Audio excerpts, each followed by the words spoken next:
Hi, today I'm going to show you how to use our online ebook library called SORA. From the student portal, you're going to go to Clever.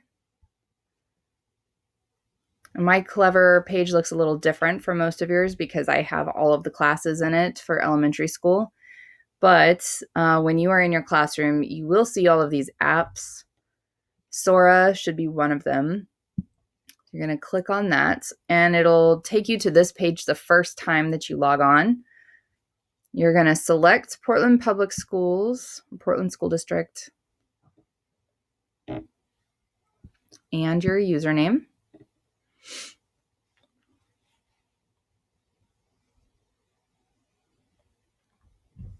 And this is what it's going to look like. It's not going to say Arleta Library here. It'll say Portland Public Schools the whole time. But this is our library catalog online. At the top, you have most popular books and then different subjects that you can search by. And just kind of a list down here. All right. Okay. You see at the bottom, you have Explore, that's where we're in, Home, your shelf, and then one that's just yours. I will show you the home screen, shows books that you have out. It also says assignments. If your teacher decides to assign you a book from our ebook library, I can go in and stick it in what's called a backpack, and it'll show up right here if you have a book that's been assigned.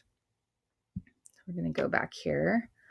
I'm going to move this, put it right there. Over here, this is a very cool thing about SORA. If you notice here, I'm on Portland Public Schools, but it also says Multnomah County Library. That's because SORA is the same as Multnomah County's Libby app. It's Overdrive, and it's just a housing place for all of these ebooks. So if you have a Multnomah County Library card, you can add it, and it'll look like this. And it just sort of populates. You would choose, this is my library, and it'll ask you to put in your library card information and I believe your password or your PIN for that library card. So have your mom and dad help you with that. Right now, you can get a Multnomah County Library card online if you don't already have one. But I would definitely recommend it because this is going to make two libraries be in one spot that you can get to through your Clever and through all of your PPS stuff. And then you'll have access to all of their books and our books. Okay. You can search in here. If you want to look at anything and everything, leave that checked.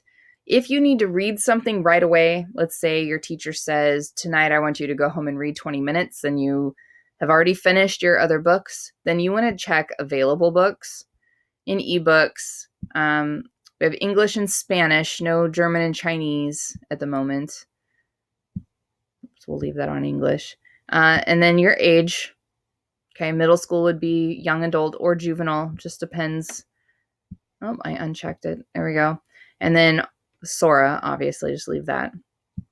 I'm going to hit apply, and everything that shows up is going to be for younger kids. So there aren't very many books that I would consider just young adult that are in here that would be restricted from the elementary kids in a search like that. But there are a few. Let's see here. And I think that's pretty much it. If you're interested in a book, you open it up. It's going to give you a little summary. It tells you your level. You can click more details if you want. Okay. Titles that are similar will be listed below, which is a really helpful feature. You can add it to a list. If you're not sure, you could read a sample, or you can just borrow it. And when you borrow it, it's going to show up like this. It should be the title page. I'll put myself here. Okay. You're going to be able to scroll through the pages somewhere along here. I don't know where they are. There we go. There's the cover. Okay.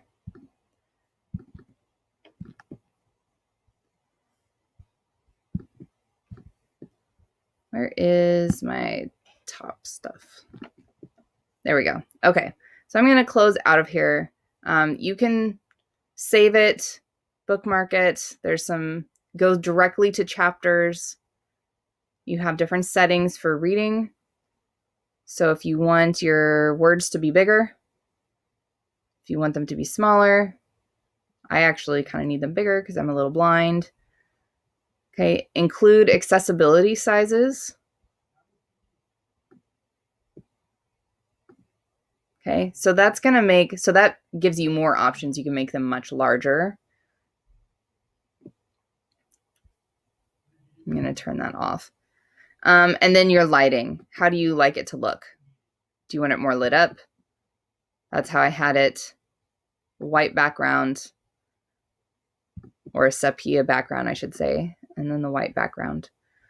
And I'm kind of in the way. Publisher's default, consistent text scale. So I wouldn't worry about this. If you can try this Open Dyslexic. If reading text is difficult for you, try this different font. If you see it up at the top, it's a font that's designed for people who have dyslexia, which is, if you don't have dyslexia, it's difficult to explain. So you can ask a grown-up. But this font makes things much easier to read, and it works really well for people who do not have dyslexia. So you can try that out. If this is simple for you to read, if it makes it easier, then use it. Okay, so we're gonna get out of the settings. Close that out. Now, if I want to return this book, I have it for 20 days from the day I check it out. And that doesn't include the day you check it out. So it's 21 days, which means that I really have it for 3 weeks. So that's a long time to have a book. Let's say I'm a fast reader, or I decide that I'm done with it. I've read half and I just don't want to finish. Then I'm going to come here on my shelf. That's where I went, and click due in 20 days. I'm going to click on that, and it gives me different options. I can renew it. I can return it. I can send it to a different device. I can mark it as done, so it'll show that I've read it. I've actually read this book. It's great. Okay. And whenever I do something new that I haven't done before, I'm going to get these little achievement badges. I finished that book. I am going to return it, and that way someone else can check it out, because most of these books are only available for one student at a time, just like a regular library book. So even though it's digital, it doesn't mean that everybody can check it out at once. So if you finish something, definitely return it. All right, so we can go back to Explorer. And that's pretty much it. The next time you sign in, it should take you directly to this page. Your teachers can choose books for you. They will let me know. Oh, that is what I didn't show you. If you click on me down at the bottom, you'll have your little page here. It is going to show you how many books you've opened, the total time you've read, the average time you've read per session, your longest streak. I've only been using this for a few days, so that's why mine is so short. But it also shows you all those little badges that you've gotten. And as you can see, there's quite a few. These to me are really fun. This is more about, what you want to do. If you want to use these as a challenge, then to get all of these badges, it's just sort of fun to be able to go in and collect them all and see what they look like. It's kind of like doing our summer reading bingo that we'll do if you guys are returning students. Only there's no read in a bathtub or read to your stuffed animals on here. Anyways, go ahead and check those out, explore around, ask your teacher or me if you have any questions. And that's it. I can't think of anything else, guys. I hope you enjoy.